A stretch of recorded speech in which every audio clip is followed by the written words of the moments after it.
কাল ছিল 13ই জুন, আর 13ই জুন কিন্তু কলকাতায় হয়ে গেল লোক আদালত। তাই সকাল সকাল বেরিয়ে পড়লাম কিন্তু আলিপুর কোর্টের উদ্দেশ্যে। কোর্টে পৌঁছে কিন্তু দেখে নিলাম যে অনেকে লাইনে দাঁড়িয়ে পড়েছে, আর আমার রিপোর্টিং টাইম ছিল কিন্তু 9:30টায়। আমি কিন্তু 8:30টার মধ্যে পৌঁছে গেছিলাম, আর গিয়ে দেখতে পেলাম যে অনেকটা ভিড় হয়ে গেছে। আমি প্রায় 40 জন পরে। ঘাবড়াবার কোনো কারণ নেই, অনেক পুলিশরা কিন্তু এখানে থাকে হচ্ছে হেল্প করার জন্য। আর প্রথমে কিন্তু লাইনে দেখতে পাচ্ছ অনেকটা ভিড়, আর তারপরে কিন্তু এগিয়ে গিয়ে আস্তে আস্তে 10:30 থেকে কিন্তু কাজ শুরু হয়ে গেল আমাদের। তারপর কিন্তু ঢুকে গেলাম হচ্ছে এখানে একটা স্ট্যাম্প নিতে। তারপর ভিতরে পৌঁছে কিন্তু দেখতে পাচ্ছ যে আমি চলে গেছিলাম আমার বেঞ্চ নাম্বার 1-এ, আর আমার এই কাগজে কিন্তু উপরে লেখা ছিল বেঞ্চ নাম্বার 1।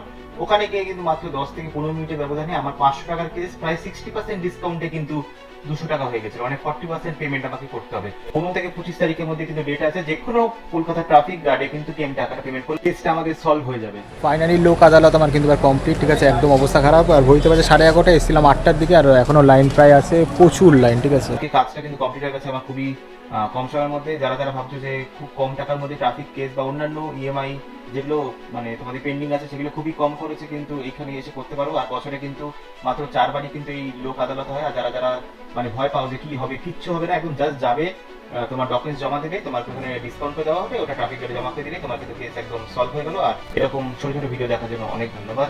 আর হ্যাঁ, সাবস্ক্রাইব করতে ভুলো না।